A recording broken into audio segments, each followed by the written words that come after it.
You see the little voodoo mask over there, where I Yeah, pray. I do yeah, my that's silent prayers and curse the forces be at HashiCorp. yeah. So that CDK TF thing got you activated. So what did you do after hearing that news? Because I So thought the that project, news I think we discussed this project. No one was using it. I mean, or what was my impression? triggered. Triggered. It's pushing buttons, right? This guy woke up fresh. I don't know what I don't know what you want to get off CDK your gang. chest before we start. Okay, so anyone who's not aware, and this is my version of the story, right? My side of the story. Um, when I woke up on Thursday last week, IBM has decided to sunset CDKTF, even though that the week before that they were all there with with all the people from AWS. And if you're not aware, CDKTF kind of collaboration between AWS and HashiCorp, because CDK is an AWS toolkit, cloud development toolkit, and only really successful for AWS cloud itself with AWS CDK. There is some CDK TF for Azure, but there's Bicep and Google. I think they try to use config, what's it, config manager or config connect. It's like cross-plane based, Kubernetes based. So yeah, it was sunset. To be honest, I have been trying to fork the repository and nobody did anything. The repository had not received any love or any updates. It was still pinned to version 1.6 of Terraform, and I think they released 1.13 lately. Hmm. Most of the features that came to Terraform since 1.7, and I think 1.7 is when the whole BSL fork happened. I think with 1.8. So ever Yeah, since then, you might as well go open tofu, right, at this point. absolutely. So after the sunset event, um, which was posted on Reddit and Hacker News and on LinkedIn, most of the comments on Reddit, Terraform obviously was nobody's using it, right? I No, hate those let people. it die, right? Hate those people. Why would people say that, right? And then several, of I course, should become Pulumi a jumped Reddit on the commentator. opportunity. It's like, yeah, CDKTF is like 2 years younger than Pulumi. So Pulumi came out first. And it was kind of like a half-baked effort from HashiCorp to try and emulate what Pulumi provides. I don't think that's really the case. I mean, maybe it was Yeah, one I part of the actually reason why I've not Terraform used adopted it. Pulumi in anger, so I don't know what to say about it. Yeah, so I did a very fun talk at DevOps Day Singapore about how Terraform HashiCorp language is a horrible way for developers to manage their infrastructure, and Goodness. that there's only few other options such as Pulumi, but nobody used it. And somebody in the audience obviously took offense to that and told me to do a co-presentation for the AWS Community Day in Singapore in June, and I got schooled because I was like, this is how I have to do it with CDKTF. And he was like, oh, in Pulumi, it's literally like one line. Oh, okay. So he kind of showed me the way. And I have to say, Pulumi is impressive. Um, the only problem is, and kind of how I changed my presentation, because my presentation was all about how so much easier it is to use CDKTF than Terraform modules. And the fact is that he was showing all of my examples with Pulumi, and they looked even easier with Pulumi. No, they look the same. Let's be honest, they look the same.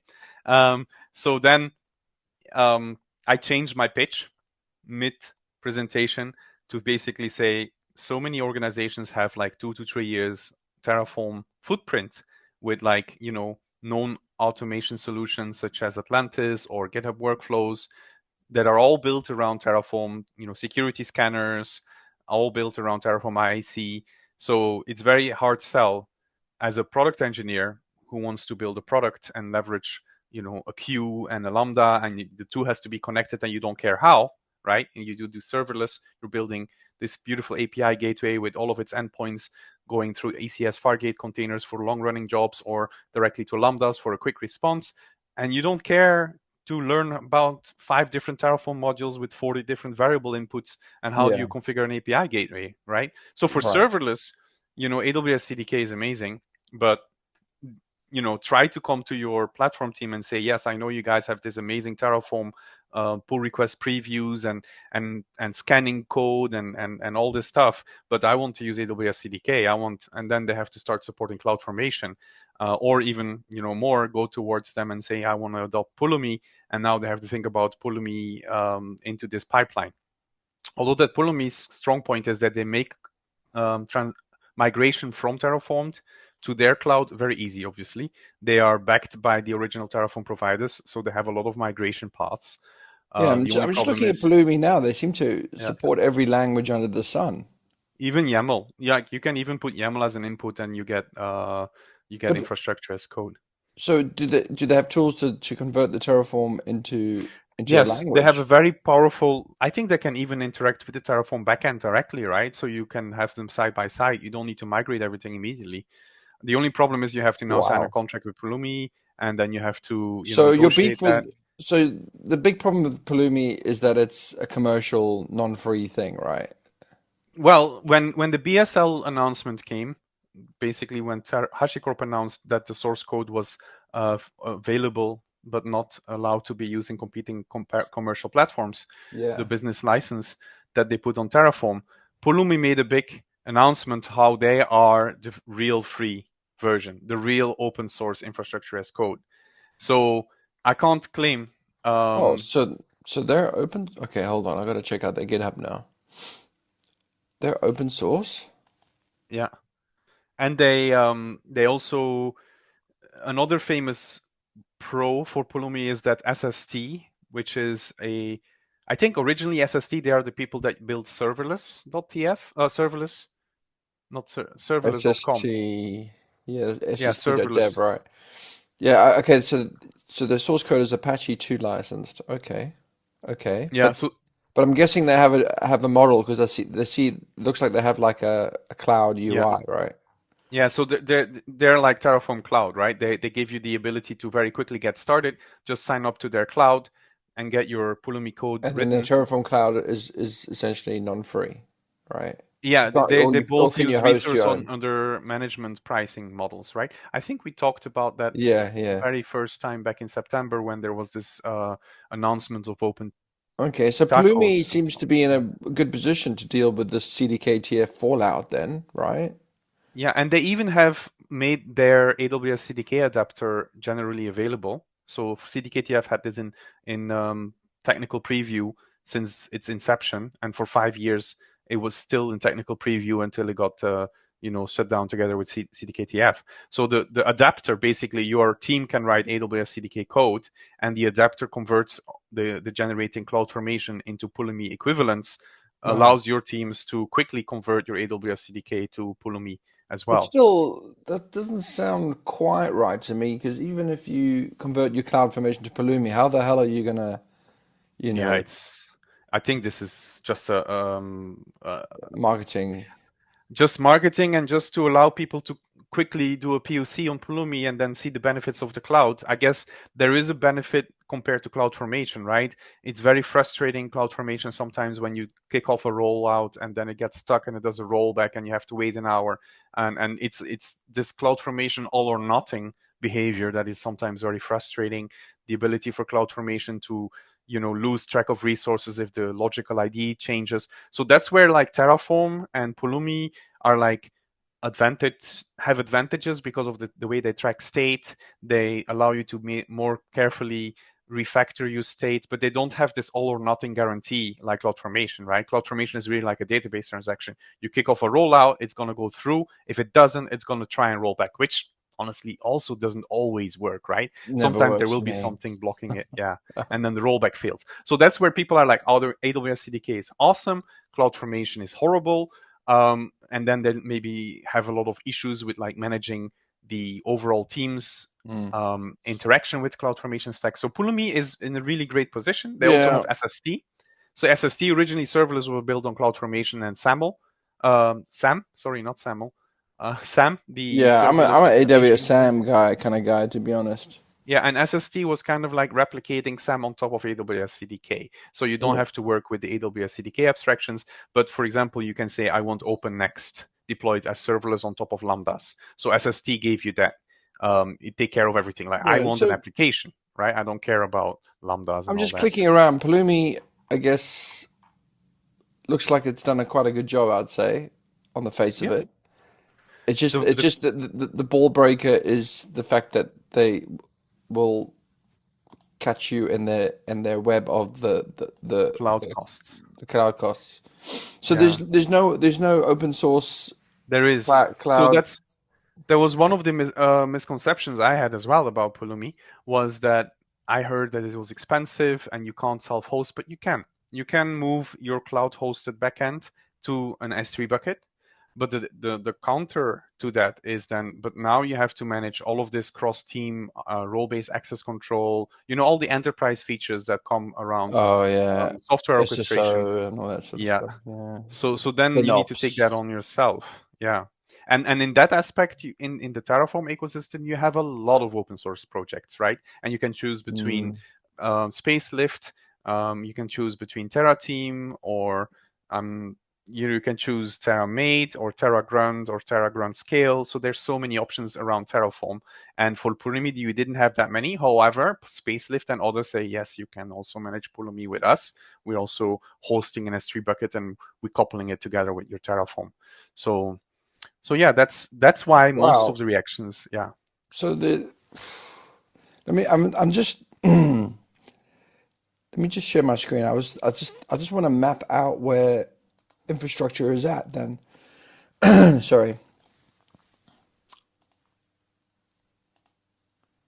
And then we haven't even talked about system initiative and Oh yeah. uh, and the new one, I hope config to hub. catch up with Adam at the config management camp in Ghent. Yeah, he'll give you a beautiful AI So demo. let me just try to think. I don't know how to do the scale here, but I was going to put like maybe this Terraform here, and then this Yeah, Pulumi here. And Pulumi has seems to be the I would put most AWS CDK all the way on the right. That is like the benchmark for me. because it came first. No, I don't think. I think Pulumi came around the same time or at the same time or a little bit earlier to AWS CDK maybe. Okay. So we have to prefix this with AWS infrastructure, Yeah. and then I mean I was going to put it here, but like anyway. So most Yeah, AWS, for me it goes more to the right to Pulumi because it has this little additional library. Like next to AWS CDK you can put SST because that is on top of Pulumi. But anyway, SST. yeah. Okay. So I was gonna maybe use a scale of like I don't know features because I mean we've talked about this before, but you can't do Lambda Yeah, and serverless very previous. easily on the Terraform level. So you need something like It depends what features you're talking about. Because features are related to developer experience or operational experience, and how you like do deve- previews, plan previews, and things like that, well and role-based access control I'm thinking developer experience. I mean, what do you mean operational experience? Like how easy it is to manage to or refactor. For example, let's say as a company we start with a single offering and we build a VPC with like some mm, lambdas and so on, and then later on we spin off an I guess internal team I would always for a new optimize product for feature. agility operational then. Yeah, agility. Yeah. So So you're only looking at one dimension, operational features, yeah, well, not I developer mean, experience. I sent you the link, but I mean, be good to explore Okay, the no dimensions worries. here. Yeah, let me try and add the developer experience dimension. So, uh, um, I'm just bossing you I around. mean, cloud formation is probably at the bloody bottom, isn't it? I mean, it's a nightmare to Where work is the with. link? No one wants to. CloudFormation, it's at the same level as Terraform. Come on, be honest. Gonna give you No, no, that no, no. Victoria backend. I've refactored Terraform plenty of time. Okay, The tooling is good. CloudFormation, like it's you. I so don't know. I'm going to create a separate scale for developer experience. Yeah, Oh wow, Hyperland does not I'm like gonna this. put AWS SAM in the middle, just because. I'm I on re Arch, by the way. I'm going to say it like 6 times during this call. You know, I And started my channel by making Archnix install videos for noobs like you. no, I didn't have to install it. Oh yeah, you're using Omo. You're using Omo. What's it called? Omarchi. Amachi. Yeah, that's how he pronounced it, right? Yeah, Maybe we but you can were do like sending me this. screenshots of Hyperland crashing or something, right? Yeah, You'll- that's why I'm on Arch for the crash experiences. I think Arch cannot run this website. Cannot run Xcali Draw. What?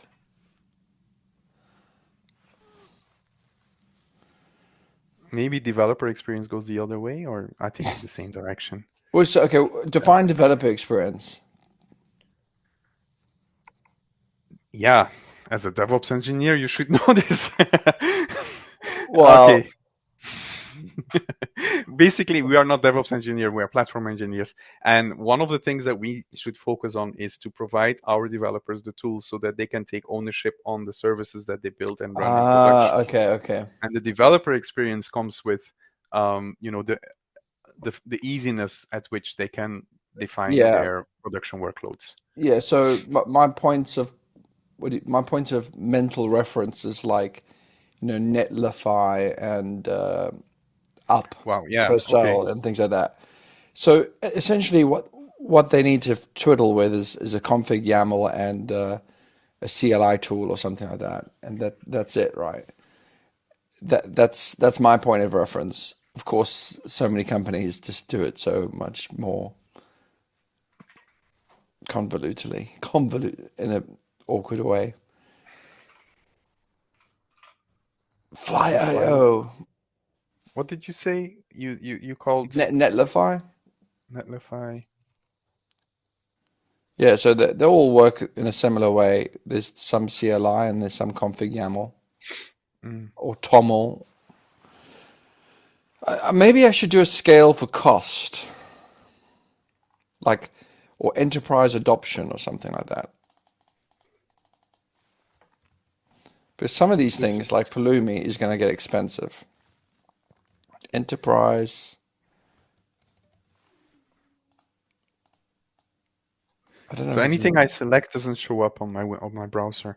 I think there's a problem with Chromium, to be honest. I'm on the My Chromium God. browser on a fork, and it doesn't render properly sometimes. So Pulumi is going to be expensive. I think CloudFormation, Terraform is a bit tricky because,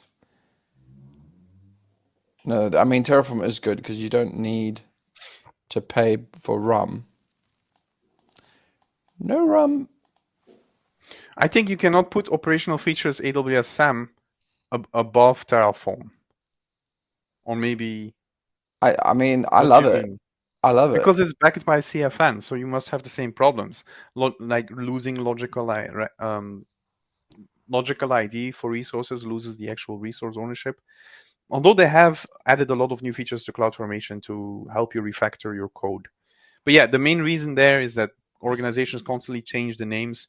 Oh, we had an offsite with the C-level team, and we decided to merge our AI team with our Mm. data team, and then all of these resources that were AI team I now love must be what you called. I love what you said a few chats ago with changing of IDs.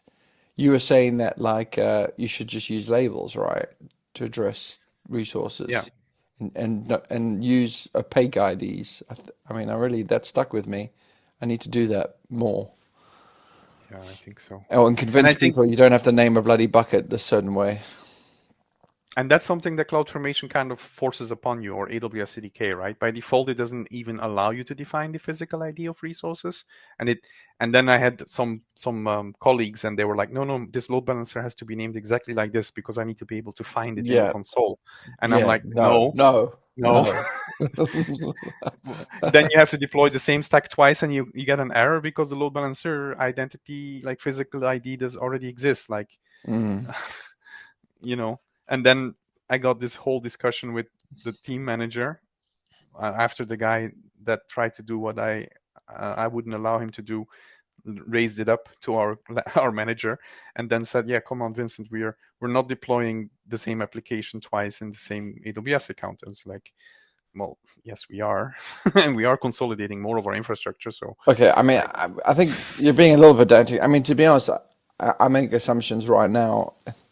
The thing I'm working with, and I need to make it talk to each other at some point soon. Okay, yeah, so um, yeah, well, I mean, I like to fill this void. I do think AWSM, okay, AWSM is so specific to serverless, it's probably not worth beating around about. Uh, I'm probably going to copy. This is so difficult because the functionality is not comparable, is did you it? copy it or just drag it? Oh, sorry, I meant to copy it. Hold on, let me copy it. Okay, I don't know. We've just been dragging things around. Maybe we should We got to start somewhere. say what we mean by this. Okay, your developer experience. I'm really surprised you put Terraform right rock bottom. I mean, Terraform has an incredible Absolutely developer experience. no. It does. It's a horrible developer experience. It's the worst. Okay, so okay, I think okay, Maybe an you're coming operational from a developer experience. point of view. Okay, you're like the guy who says Yes. like, I don't understand this. What is this .tf file? Why do I you don't. make a whiny voice when you emulate a developer, a product engineer? What Okay. I'm saying is, Terraform is exposing every single API resource of the cloud of the SaaS that you're interacting with, right? Either the cloud provider or whatever, um, is it Mongo or whatever you're talking to. Every single API endpoint must be configured and then must be linked together. So if you're setting up an API gateway and a Lambda, you must set up the IAM role and the IAM policy to provide Lambda permissions. Then you have to do the Lambda trust policy. Then you have to set up Lambda Mm, permissions to mm. allow the API gateway service to invoke the Lambda. Yeah, That there's a you have lot to do going with on. Terraform. Yeah, And then you have to do it for every possible scenario that those things can be combined together, right? mm, yeah, yep, yep, yep.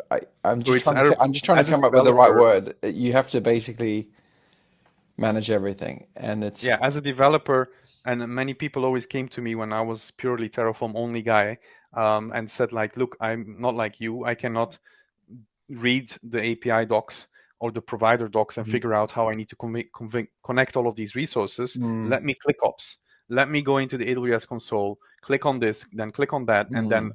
after that, I will try to capture everything in Okay. Terraform. On the subject of ClickOps, is there good support by any of these tools to basically capture the state from an AWS I think you should account? ask System Initiative to give you that demo because that's one of the things that he's advertising, right? Like, look, people have clicked Mm. ops and now you have to, control it. So here you go, System Initiative doing that for you. Is there anything that does that really nicely? I don't think so. I don't think any of these tools help you fix whatever somebody clicks up still in. But Yeah. some of these tools allow you to avoid click ops, to basically start the correct way by defining it with Yeah. SSD because they give you that ability to say like I have a Yeah. gateway, I I mean, have a I got lambda. a soft spot for There we ClickOps go. in a way, just because I was on a Well, I was on a job and it took me literally like a week just to toggle something. Wow, I'm exaggerating, but it took a while. to And I thought to toggle something myself, this using is infrastructure as code. ridiculous. Yeah, Pardon? absolutely. So that's the problem with a lot of these infrastructure as code libraries is that they're built from a very low level perspective, and you can either and a lot of the tools that are being built right now is to, you know, reflect the reality of this nature of the cloud changing things under the hood, right? If you create an RDS instance, it's going to auto upgrade to the latest Postgres version. And then your Terraform is going to go like, nope, this is supposed to be Postgres 15. What are you doing running Postgres 18 over there? You know, Yeah, let's yeah, delete this database and recreate it. yeah. Not, Actually, of course, yeah. dealing with data and any of these tools makes me a bit sweaty. Like, So I'm not that's going to interesting mention you what say that. happened. That's interesting because that's exactly the argument that somebody made just now on a thread on Reddit, because I'm 24 hours on Reddit, obviously. That he just made the argument that the only place you would use something like Terraform is to manage databases. What? Yeah, because he says like everything else is so dynamic, and most of the stuff you shouldn't be doing with IIC. IIC should be done for these like um, resources that need additional like operational Okay, maybe he's got a point um, because it's got more control. stability aspects to it. Yeah. Yeah, because you're right. You do because with IC, it's often Mm, very close to GitOps, right? You need to make a source yeah, code but change to you bring it to production. we're using Terraform to manage some data right now, and our basically one of our main guardrails is the plan. But no one Exactly. reads the plan. No one reads the plan. Like we got like a nice GitHub summary to say like, oh, do Why you is know the you're plan? recreating resources here? And they just go, yeah, whatever, apply. That's weird because, like, first off, why is it recreating resources? That means that, and that's the hard thing about Terraform Well, I is that didn't the want to mention smallest thing can cause it to I recreate. didn't want to mention the provider, but I'm going to mention it. It's not going to incriminate anyone. No But clue. we've been working with the Snowflake provider, and it just wants to recreate things very easily. But it's a complicated environment, to be honest. Yeah, some And providers have really low quality. yeah, and the Snowflake one is maybe someone has made a video about it, but it's it's came out of like it came out of like the Chan Zuckerberg Foundation or something like this. It hasn't been maintained very well. And then Snowflake itself eventually I used it adopted too. it. Lol. Oh, that's so funny. I And use the and there's so many Terraform. experimental features in it. It makes you very nervous. I mean, and then Snowflake Right. is only used by the biggest enterprises ever. Wow. It's a very weird setup. But I guess it is better than managing it by hand, I like to think. But still, at the end of the day, the provider just seems to do SQL calls or like it lacks so much functionality. You're ending up having to write these like, what do you call it, SQL execute blocks here and there and everywhere. Which Yeah, so this is kind of where I feel when I started on my Terraform journey, I was like Terraform everything, right? You create an RDS instance, you need a database in it. Well, we're gonna define the Terraform provider for Postgres, and we're gonna connect it to your RDS instance, and we're gonna create a database, and we're gonna create the extensions that need to be active on that database. And it's a nightmare because now whenever you run Terraform, you have to have a tunnel to connect to the Postgres instance, and once you start doing compliance, you need all types of security around that. And mm, this is the type of stuff that it shouldn't be part of Terraform, right? Like running SQL queries through a provider, just to me already after using it for 10 years seems something like done that, been there, never again. You know yeah, okay, that stuff needs okay. to I go think we into all agree. S3 for I migrations. agreed. I'm agreed with this whole developer experience at the bottom here. I've convinced you. But at the same time, the things that we put at the very top don't really. I mean, that's for very narrow use cases. I feel like we need to have maybe two axes at this point because we need like, oh God, one axis to sort of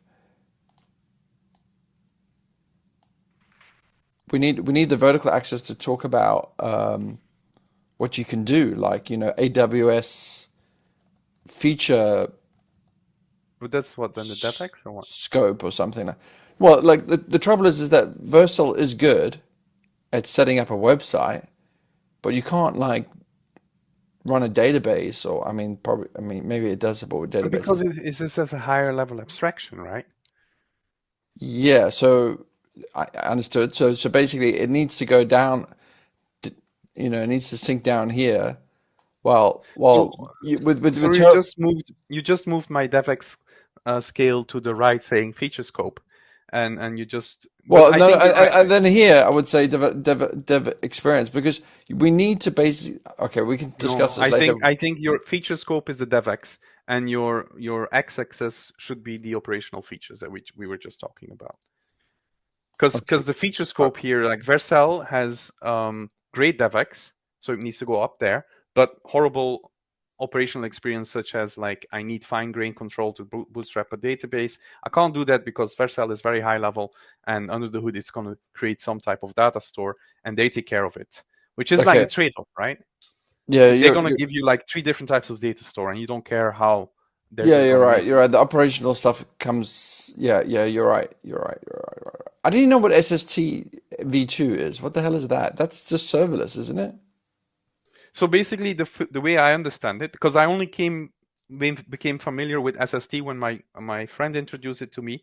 Originally, I think the people that built serverless.com, they created SST on top of AWS CDK. I think serverless was using SAM and maybe CloudFormation directly, and then they with some scripting around it, and then they created SST, which is just instead of directly writing CloudFormation, they would just leverage all of AWS CDK because AWS CDK is this amazing library that gives you these beautiful integration patterns. If you need to create a Lambda and a gateway and you just connect it to, it's going to take care of everything, right? So you don't have to generate every single CloudFormation resource. You just Okay, say so it's here. like it's another sort of CDK slash Pulumi type offering, right?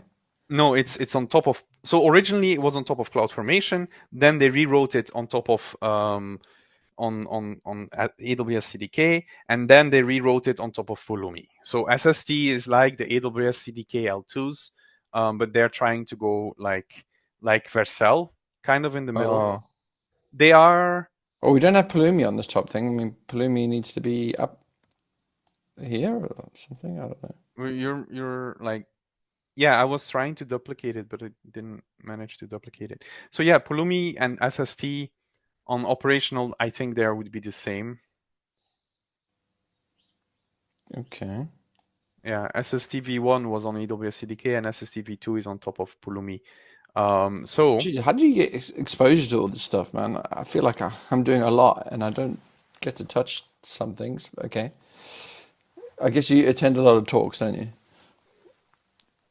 I was my colleague, sorry, my ex-flatmate who pivoted. Originally started with Amplify and then with AWS CDK, and then he says, SST is this amazing thing. Oh my God, Amplify. Oh my God, sweet Jesus. Yeah. But Amplify also completely rewrote itself on top of AWS CDK, yeah? And then they just became like this portal that it's kind of like, I think AWS answer to Vercel. This basically like allows you to create your front That end to deploy it. yeah, that's true. That's true. But I never They changed it. appreciated the stack.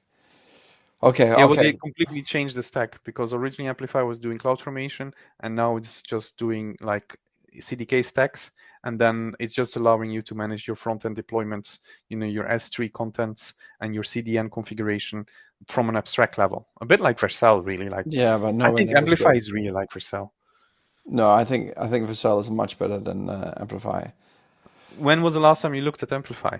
Years ago, and I had Exactly. So I you had don't know. I think I have a GitHub project about it, and then it was impossible to like just maintain it. I So had like a basically, yes, I know. That's what Amplify used to be. But there was this lady who posted on LinkedIn access to a Udemy workshop that she had just published, which was AWS CDK and Amplify, and for free you got access for like 2 days or something like that. And so I did a speed run through it, like literally in a day, just crushed it. And I went through the whole AWS CDK thing and the Amplify side of things. And this literally just like a month ago, not 2 months oh ago. Yeah, and it's really like Amplify when I looked at it, and I haven't used Vercel, but it really is like, oh, I want to do blue-green experiment. Oh, I want to do this. It just takes care of everything under the hood for you, and you just go there. Here's my website source okay code, okay and it just take care of the whole okay. deployment aspect Anyway, of things. so We can put bloody amplify here. Jeez. Yeah, Amplify V2 or whatever. Amplify current. Whatever. New one. Okay, so so now if we and how do we account for the cost of things? I guess let's just focus on operational features and DevX. Are you able to copy and paste into this one so that we have a better graph here? Or shall I just do it? Uh, yeah, no, my Chromium is unresponsive Okay, right so if now. maybe I put Terraform at the bottom here, CloudFormation 2, God, it's got a terrible experience. Pulumi looks like it can do a lot. Wait a minute, it's going to look the same, isn't it? It's going to look the same. There's no DevX and operational features seems to I mean, I be the guess same thing, right?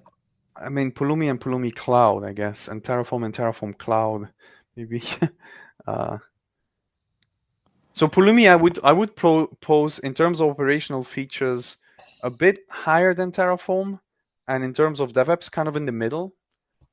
Um, But Sheet, but go ahead. ultimately, I can't help but think there's no the major differentiator. Short is going to be is just going to be it's just going to be price, isn't it?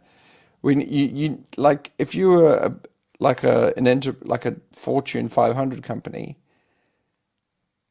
you're not going to use well you can't use Vercel and things because that's not going to be enough,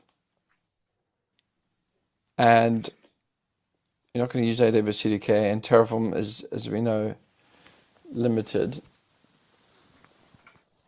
But then you're gonna basically pay for Pulumi. Okay, I'm not too sure where I'm going with this. Okay, I also wanted to tie this into AI somehow, but it looks like Pulumi is in a very good spot. And yeah. we haven't even talked about Kubernetes, but I don't want to talk about Kubernetes. Looks like Pulumi is on a I don't know if can we invest in Pulumi? It looks like it's in a really good spot. Are you building a tech radar? Maybe you should pull up the some famous tech radar. Hold on. What was I? AWS CDK. Not on the current edition. I would give AWS CDK high DevX but very low operational experience. And then SST, given it's on Pulumi, would be a little bit less on the DevX side because didn't build all the same like service levels, but on the same level as Pulumi in terms of operation because it uses Pulumi under the hood. Yeah. What else is there? Does it make sense? Hold on. Where are you? I don't see you anymore. I'm here. I'm here. I was just looking at oh, what the why does it say Datadog? What the? No, I I was lost just you. I was just looking at I think you're on this. the Hold on. tech radar. The only thing it says on platform to adopt is ARM in the cloud, which sounds a bit weird.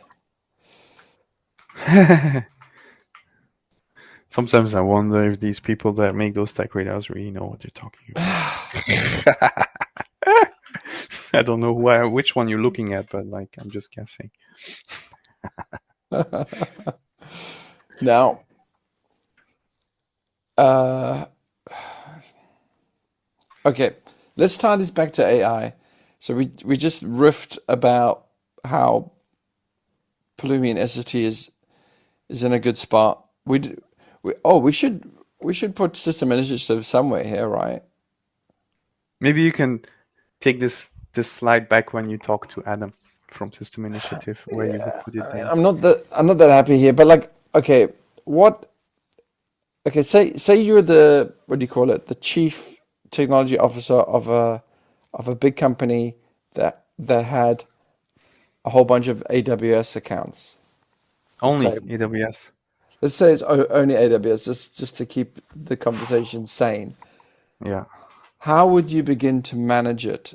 Like, let's even go even more bizarre. Let's say, like, oh, Vincent, we need to build up to 100 accounts, and we need to do this in the space of 6 months and or 3 months, and you choose the technology to do it with.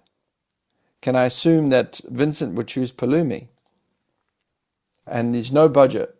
I It mean, would there's be no. between Pulumi and or between SST and AWS CDK. Yes. If there's no budget limitation, maybe more towards SST then. But If SST it is no does it budget, have a cloud and governance and all I that? think they may have runners, but they basically originally SSD they had their own like deployment pipelines, but since they completely pinned themselves on Pulumi, I would imagine that they are completely powered by Pulumi deployments. Okay, it sounds like Pulumi. So okay, so you would Let choose me just Pulumi. explain once more why SST and Pulumi and AWS CDK and CloudFormation, what the relationship is, right? You Okay. understand AWS CDK. So AWS CDK is to CloudFormation what SST is to Pulumi. In other words, Pulumi gives you the low level concept of an IAM role, an IAM policy, and a bucket, and an API gateway, and a Lambda. And then SST gives you the concept of I have an API gateway that's backed by a Lambda and it Yeah, needs to write gives reports you into a higher bucket. level patterns, right? Yeah, SST gives you Level those two, higher level level threes, patterns. and Yeah. And then Pulumi, they have two different providers. They have the pure Terraform provider converted on top of their own engine. So they run the engine, the configuration that you provide is in programming language or YAML or whatever. They run that inside a runtime. They convert your program into configuration that then gets executed, right? So if you look at it like CDKTF, to me, Pulumi and CDKTF is very similar, is that you write TypeScript code or Golang code or Python code, and it generates configuration for the Terraform provider and Pulumi their internal representation of whatever that cloud plugin is, right? If they targeting AWS, it's a plugin for AWS. They originally just ported the provider AWS for Terraform for AWS, right? Pulumi was just porting the Terraform provider and then building a programmatic interface on top of it. I think they may have like refactored the way that that works because now they have all kinds of hooks system. So while your program is executing, some of your program execution is happening while it's deploying things inside the cloud. So if you look at Terraform, you have a configuration, and then the provider is executing the configuration, and then the provider is config like sending the request to the API, do this, then send the request to the API, do this, right? And Terraform does not really have a lot of features that allows you to mid deployment execute this function and then based on the output do something else, right? By mm, design, because originally Terraform was meant to be very deterministic, very predictable, so that you are able to know this is the exact configuration what I want all of these resources to look right. But with Pulumi you have like this on event type of things. You can hook into the process, and if you're deploying to a region that only has two availability zones, you automatically like adjust the configuration towards it, right? interesting. So yeah, so Pulumi has these like events, um, and I think AWS CDK has similar things because while you are, as a product engineer defining this is what I need to deploy, it will also hook into the target environment depending on how you are calling the constructs. They can basically decide that okay, I just downloaded the whole VPC setup. I know there's two subnets and they are into these availability zones. I know all of this information, which is called the context of the environment that you're deploying into, and they can reconfigure or generate CloudFormation stacks Really, accordingly. I've never written CDK like that. Yeah, that's what context providers do. And then to make sure that's still deterministic, that context that was used to basically determine how the CloudFormation stack is generated is also stored on disk. So you can then put that into your GitHub, into your version control, sorry, Git, and then you can rerun the context lookups to update your context. So then if you want to change things, for example, maybe one day you are targeting Singapore region and it only has two availability zones, but the next time Singapore introduced the third availability zone, and you don't want all of your Wait, cloud you're formations blowing my checked at mind here. the same time. CDK, you would check in something into your The context, yes. So I've so never seen that done. I mean, the CDK is all managed in CloudFormation, is how no, I no, no. understood it. CDK generates CloudFormation, but in the process of generating CloudFormation, it can do some callouts to your environment to determine how to best generate Uh, that do CloudFormation. you have an example of a context checked into Git? I guess it's all going to be Yeah, the one private. that I was just talking about, and the example that they give why you should check in your context is exactly what I just said. Like, let's say that the new availability zone is introduced, and Mm, that kind of like maybe you have some type of cyber subnetting logic that you have a whole like subnet for this particular yeah, tier I, of you're your. blowing my mind. I didn't really know about this context now. I have to look it up. And then when you do CDK Bootstrap, it creates like three different bloody places for things or something, if I remember Yes, correctly. because CDK is very enterprise focused, allowing you to exactly control how to, how the bootstrap happens, right? Like, what are the basically CDK has this asset bundling pipeline, and that's why it bootstraps so many things. Because if you do Terraform, you just need to find a way, for example, to put an object into a S3 bucket so that your Lambda can point to it and then deploy the source code from the S3 object, or maybe your Lambda wants to be deployed from a Docker image, so you need to use the ECR. So these asset repositories, the ECR and the S3 bucket, are very important in the way that you deploy your code. And this is more important if you do serverless, because you have all of these snippets of code that need to be coordinated together with your Lambda configuration and the environment variables and everything, right? So AWS CDK has a built-in asset pipeline. And part of the things that it bootstrap is all of the necessary supporting architecture for that asset pipeline. It will create an ECR repository so that it can build a Docker image, part of the Mm. bundling aspect of your application, and then deploy that Docker image in, or push that Docker image into the into ECR, the asset registry for Docker images, or push the bucket, maybe, which is an ES build bundled Node.js with all of its dependencies, and whatever AWS SDK is external needs to be external because that's provided within the runtime. So all of that is taken care of by AWS CDK because it has this beautiful asset Yeah, pipeline. well, I noticed it in in my workplace that when AWS CDK deploys this Fargate pattern or whatever, it's building the Docker image in the same Yeah, pipeline. And I thought to myself, yeah. that's not cool. It depends. So Because when I was as soon as the Docker file build fails with some rate limit, then the whole deployment fails. That's a joke, in my opinion. to be honest, if you are coming from a developer experience perspective, not being bothered by how exactly your code gets bundled up and made available to be deployed is kind of a feature that you want, and that's why they have it, right? This asset pipeline thing. From looking back, when I started with AWS and Terraform, I very strictly said, okay, your code, for example, your website and your bundle, the way that like assets are getting deployed is very disconnected from your infrastructure, right? I'm not Classically, so sure I'm a big believer of that because these things no, take no, time. it's These wrong. things, What I just said is wrong. When you start out, you think like I have a very, very strict separation between infrastructure and the code. Because my infrastructure is, for example, my Kubernetes cluster, it's my S3 bucket and my CloudFront CDN setup. But yeah, the actual website that's managed by the product team that yeah, need to be deployed and rebuilt is yeah, decoupled from it, right? exactly, exactly. Exactly. And that's wrong. What?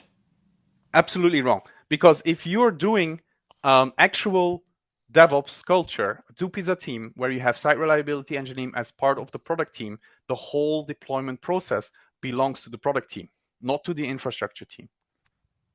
Yeah, okay, okay, but there's more to it because you don't want a product team to manage Kubernetes, but okay. Why? I mean, like, sure, you don't want them to manage Kubernetes. That's where you, as a platform team, are provisioning the Kubernetes and the integration points, like the Kubernetes endpoint where they need to target their deployments towards, right? Yeah, yeah. But we're not talking about Kubernetes here, right? We were talking about an S3 bucket and the contents of that S3 bucket, or a Lambda Okay, and the okay. contents of that Lambda, together with, like, let's Mm, imagine that you're deploying this. API gateway, like this Okay. I feel like we magical need another server. scale about how the organization is done. Like if it's like And that's a very important team point. topology or whatever. Yes, because If that's what Elad Ben Israel figured out after he left AWS, and why but AWS CDK works so well in AWS but doesn't work in other organizations. because of Because the in team. AWS they have a two pizza team, they have an SRE as part of the team. The team is responsible for all of the observability for every paging alert that happens. It goes to the product team. They are Mm. deploying 100 times a day. They get the alerts. They have their product, reliability and their run books. Everything is managed by the team.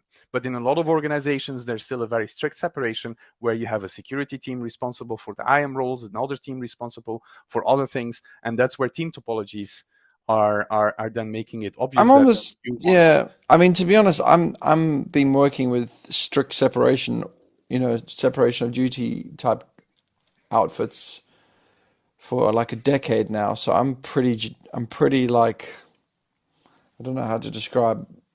I don't even know what it's like to be in an autonomous team anymore. Yeah. so, So, so mm. it's crazy that AWS can do that in a way, considering You know how where I big saw they this are. like very nicely, a public artifact of this as an example. As part of AWS CDK and the whole CDK ecosystem, they built a thing called the Construct Hub.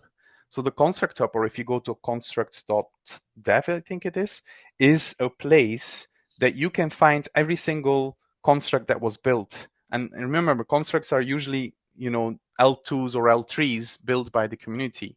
Yeah, construct.dev. So these are amazing. Um, they're like the Terraform module registry, but instead it doesn't cover a niche technology by one company called IBM, and then peddled by other companies like Spacelift. Instead, this is using a registry of .NET, Golang, Java, Python, TypeScript, and its best-in-class, artifacts or artifact registries. So across all of these, so this Construct Hub is a complete public GitHub repository. And Mm, if you go to that public repository of the source code of the Construct Hub, you see that it's a massive serverless application. Basically, there's what is it? It's a Kinesis stream subscription, or it's a stream subscription to the mm. npm.js uh, published packages, right? So if you go to the source, Yeah, I'm you can looking. find, and the reason this is public is because you can deploy this within your organization.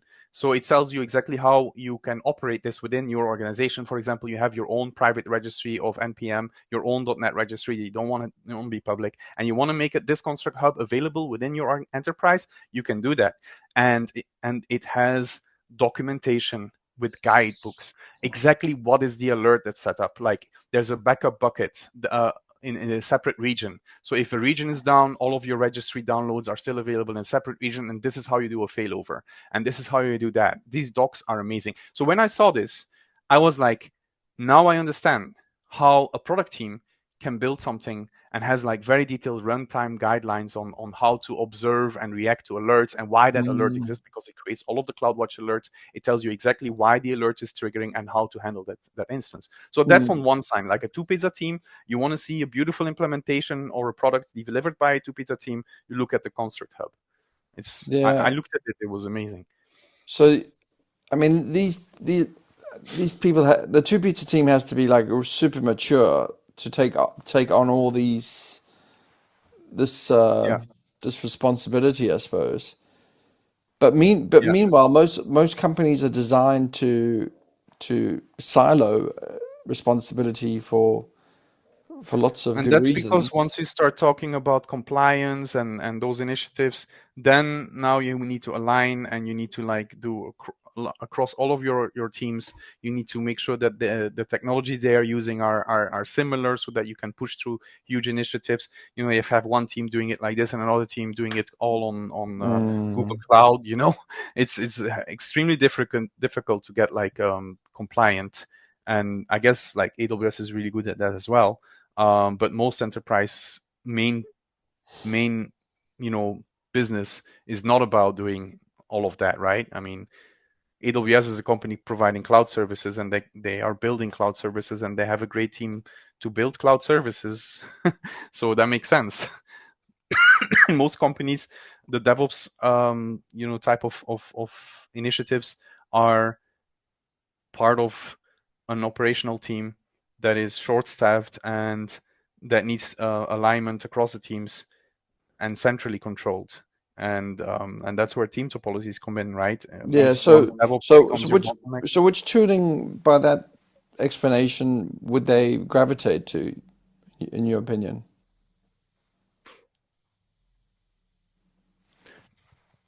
I believe with things like AWS CDK and Construct Hub, you can have a platform team that builds really powerful constructs for the rest of the organization. Constructs that make sure that the patterns used by the product teams are supported and can be easily integrated within compliance initiatives and zero trust and all those, cross-organizational effort that you don't want to go through every team and try to fix them up. You want to give them an approved and rubber stamped Yeah, that's solution. exactly what happens in my current gig right now. We create Yeah, constructs for other teams to use. yes, and that requires your platform team not to come from pure operational background, right? It requires your platform team to understand how to do object-oriented programming, how to define an interface, how to integrate that in, like iterate on that interface, how to do contracts across teams, how to test against those contracts, and then you come to an organization that's using Terraform because the old system administrators that like config files never wrote actual object oriented interface or whatever, and then they cannot deal with CDK. They cannot deal with like all of these like program Yeah, um, well, complexities. we try. I sound because I'm a bit frustrated because I was Yeah, in a lot of there's no those teams e where I try to introduce this, and I always get like the feedback like, Terraform is simple, why do you make it so complicated? But in reality, Terraform is not simple. And 1 year Mm. down the line, 2 years down the line, you have Terraform modules that have such a complex interface. There's no testing because you have never thought about like actual software testing on your infrastructure as code, right? Code. But you're actually doing Okay, infrastructure as configuration. we need and we need to wrap up in 5 minutes. 'Cause I need to run out and drop my kids off to school. But like, but just on this point, uh, you develop constructs for other people in your organization to use, right? But the trouble is that um, let me just get this clear. Do you expect people to use your constructs via a config.yaml, or do you expect them to use like a Python library or something? Yeah. So I think there's very different personas. Um, and I think as a platform team, what you should be building maybe exposes a flat interface like a YAML. But I don't like YAML. At least it should be JSON schema typed YAML so that they get an error if they use a field that is not there, right? Or if Yeah, they I mean misalign you with can some do things YAML with JSON schema or linting pickle. or use, but most Use companies use pickle. Pedantic. Pedantic. Have you heard of Pedantic that? on YAML? I never tried that. Yeah. But how does Pedantic work? It must have some type of schema for the data structure behind the Yeah, YAML, right? so basically Pedantic, if I understand correctly, it it has its own model. So the way they use Pedantic is that you read in that YAML and then you compare it against the model, and the model is very powerful. You can express anything in that model, Okay, I have and not then the used that. model basically tells you if it's yeah, how what all the config's going to be, and if the config YAML is valid and such and so Mm. forth. And it's used a lot.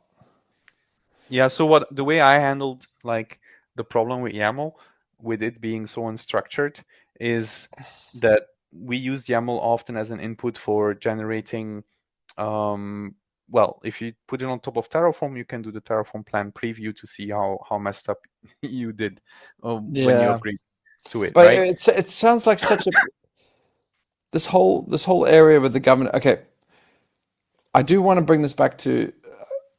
Yeah. I guess we can continue, but like, what of all these technologies that we sort of tried to map out here badly, what do you think AI is going to help any of these problems that we have at the moment, like the teams, the DevX? Does, did you, So I did a maybe you podcast could, about a year ago about yeah. the AI and the infrastructure, and they compared it as a new way of doing ClickOps. Basically, you just have these rampant LLMs just going around creating things across different areas where you have no idea. So the main point of bringing AI to an organization, I think we might have talked about this already, was that we need to guide the AI with rules and sandboxes, and there's several organizations, like several tooling suppliers like StackPack that are focused on So providing the. basically, we're going to be in this area in AI. We're headed to the governance side of things.